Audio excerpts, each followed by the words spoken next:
हाँ जी दोस्तों, क्या हाल चाल जी। वेलकम वेलकम जी, welcome back to my YouTube channel. दोस्तों, बहुत सारे लोग भाई विजिटर वीजा लेके कनाडा में आ रहे हैं जी। यूजुअली भाई अप टू 6 मंथ्स तक आप एक बारी में रह सकते हो। उसके बाद भाई आप ठीक है जी, एक्सटेंशन के लिए अप्लाई कर सकते हो। ठीक है जी, और एक्सटेंशन मिल भी जाता है, ऐसी बात नहीं है। तो वो मैं आपको बता देता हूँ भाई, नाम ना मेरे याद नहीं आ रहा, उसको क्या कहते हैं। तो उसमें ये है कि भाई आपको ये है कि visitor visa record, I think if I am not wrong, but हाँ मैं आपको एक बार चेक करके जरूर बता देता हूं। बिल्कुल भाई, कॉल्ड अ विजिटर रिकॉर्ड, बिल्कुल ठीक है भाई, विजिटर रिकॉर्ड उसको बोलते हैं। आप एक्सटेंशन के लिए भाई अप्लाई कर सकते हो, नॉट अ बिग डील। ठीक है, तो जी बात आ गई जी, आप भाई चाहे मीटिंग करने के लिए आ रहे हो या फिर फैमिली को मिलने के लिए आ रहे हो, जो वैसे ही भाई ट्रैवल करने के लिए, मजे करने के लिए आ रहे हो, तो आप विजिटर वीजा लेके भाई यहाँ पे कनाडा में आ गए। हर कंट्री का भाई, जैसे इंडिया से अप्लाई करोगे तो आपका आई थिंक आज की डेट में कितना 25-26 डेज का प्रोसेसिंग टाइम है। वहीं पाकिस्तान का आई थिंक 3 महीने के आसपास है। हर कंट्री का अलग अलग है भाई, वो टाइम टू टाइम हम आप लोगों के साथ डिस्कस करते रहते हैं। क्लियर हो गया जी। अब भाई बहुत सारे लोगों को ये तो पता करना ही होता है कि भाई विजिटर वीजा पे तो आ गए, हमने नहीं वापिस जाना, हमने नहीं वापिस जाना, हमने भाई इसको वर्क परमिट में कन्वर्ट करवाना है। तो कैसे करवाया जाए, कैसे करवाया जाए? ठीक है जी, अब इसी को लेके भाई बातचीत स्टार्ट होती है। लोग करते करते करते करते पहुंच जाते हैं भाई कि वर्क परमिट, भाई क्लोज वर्क परमिट चाहिए। अब क्लोज वर्क परमिट के लिए क्या है भाई, जॉब ऑफर लेटर चाहिए आपको। जॉब ऑफर क्या है भाई, उसमें एम्प्लॉयर कहेगा कि हमें ये पोजीशन वाला, इस रोल वाला बंदा चाहिए हमारी कंपनी में, लेकिन आपको भाई LMIA चाहिए होगी।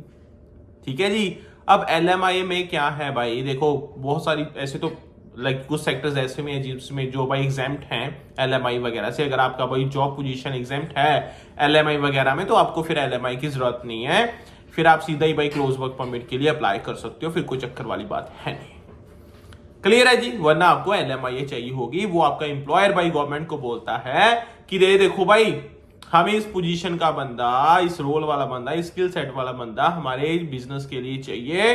तो गवर्नमेंट कहती है ठीक है जी भाई, ये लो LMIA। ठीक है जी, तो उसके बेसिस पे आपका भाई एम्प्लॉयर कहता है जी आपको भी हमारे पास इस चीज की LMIA है, तो जी आप आओ हमारे साथ काम करो। तो जी आपको भाई जॉब ऑफर वगैरह सब मिल जाता है। तो वो एक मेन रिक्वायरमेंट रहती है अगर आप विजिटर वीजा को वर्क वीजा में, वर्क परमिट में कन्वर्ट करवाना चाहते हो। क्लियर है जी। अब आप कहोगे भाई इसके अलावा और क्या रिक्वायरमेंट है? देखो जी, मेडिकल भी वो पूछ सकते हैं। ठीक है, डिपेंड करता भी आप कहां से हो। ठीक है, और अगर पूछेंगे तो मेडिकल भी करवाना पड़ेगा जी। बाकी भाई पासपोर्ट आपका, ठीक है जी। बाकी एक और चीज है भाई, आपका एक लीगल स्टेटस होना चाहिए, ऐसा ना होना अभी। ठीक है जी, आपका विजिटर वीजा वाला जो था भाई वो एक्सपायर हो रखा है जी, आप इलीगली यहाँ पे ऑलरेडी रह रहे हो, फिर तो भाई फंस गया। पहले आगे एप्लीकेशन क्या प्रोसेस होनी थी, आप तो पहले इलीगली रह रहे हो यहाँ पे। ठीक है, तो वो तो भाई कांटा बच जाएगा उस चीज पे। ठीक है, वो पंगे मत लेना, वो पॉसिबल ही नहीं है। ठीक है जी, वो चीज हो गई। अब इसके अलावा भाई बायोमेट्रिक, अगर भाई एप्लीकेबल है तो बायोमेट्रिक के लिए भी पूछेंगे आपसे। ठीक है जी। एंड बाकी भाई मैं आपको एक दो चीजें और बता देता हूं। वैसे तो मोटी मोटी यही चीजें होती हैं।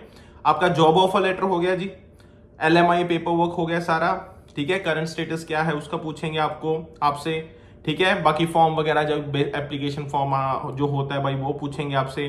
पासपोर्ट हो गया, फोटोज वगैरह वो आप दे दोगे। प्रूफ ऑफ फंड्स पूछेंगे, वो आप कर दोगे। मेडिकल हो गया भाई। बाकी एप्लीकेशन प्रोसेसिंग फी होती है भाई $155 के आसपास भाई वर्क परमिट के लिए है, और अगर बायोमेट्रिक पूछते हैं तो भाई $85 आपके बायोमेट्रिक के हो गए। ठीक है, तो ये भाई बेसिक, बिल्कुल बेसिक रिक्वायरमेंट है जो विजिटर वीजा को वर्क परमिट में कन्वर्ट करवाने के लिए आपको चाहिए। क्लियर है भाई ये चीज। अब इसमें भाई एक चीज और मैं बता दूं, ये ऐसा नहीं भाई हमेशा के लिए रहेगा। 28 फरवरी 2025 तब तक ये चीज पॉसिबल है। February 28, 2025 तब तक आप भाई इसको विजिटर वीजा को वर्क परमिट में कन्वर्ट करवा सकते हो। उसके बाद ये नहीं पता बंद हो जाए, उसके बाद ये नहीं पता भाई और एक्सटेंशन दे दें आपको, यू नेवर नो। ठीक है, बट हाँ अभी के लिए ये चीज वैलिड है। तो जो भी विजिटर वीजा वाले वर्क परमिट में कन्वर्ट करना चाहते हैं, कनाडा में काम करना चाहते हैं, क्योंकि भाई विजिटर वीजा पे आप काम नहीं कर सकते हो, गलती से भी पंगे मत लेने ना, विजिटर वीजा है काम नहीं कर सकते हो। हाँ उसके लिए भाई आपको वर्क परमिट के लिए वर्क परमिट में कन्वर्ट करवाना पड़ेगा। वर्क परमिट में कन्वर्ट करवाने के लिए आपको फिर ये सारा प्रोसेस वगैरह फॉलो करना पड़ेगा। 3 महीने के आसपास का भाई प्रोसेस हो सकता है, ठीक है जी। बाकी भाई आपके डॉक्यूमेंट्स पे डिपेंड करता है, आपके कि भाई आप किस पोजीशन के लिए आपने अप्लाई किया हुआ है ना, वो हाई डिमांड है या नहीं, एसेंशियल में आता है, काफी चीजें होती हैं, उसको प्रायोरिटी भाई मिलना संभव होता है, ठीक है। तो भाई ठीक है, हमारी क्लैरिटी हो गई है, विजिटर वीजा को वर्क परमिट में हम कन्वर्ट करवा सकते हैं, बट आपकी एप्लीकेशन February 28, 2025 से पहले लग जानी चाहिए, ठीक है जी। और LMI चाहिए आपको, अप्लाई आपको करना पड़ेगा, वो सारी मैंने आपको रिक्वायरमेंट बता दी है, ठीक है। तो विजिटर वीजा पे काम मत करना, वर्क परमिट में कन्वर्ट करवा लो, फिर जाके आप काम कर सकते हो, कोई चक्कर वाली बात है नहीं, ठीक है। तो भाई यही था जी आज का टॉपिक, आज की डिस्कशन। बाकी I see you next time in topic and discussion, और अपडेट्स के लिए नैपसिंग संगीत का चैनल जरूर फॉलो करो। See you next time in topic and discussion. डिनर से स्टे का अपना ध्यान रखना। Bye bye guys, have fun, bye bye.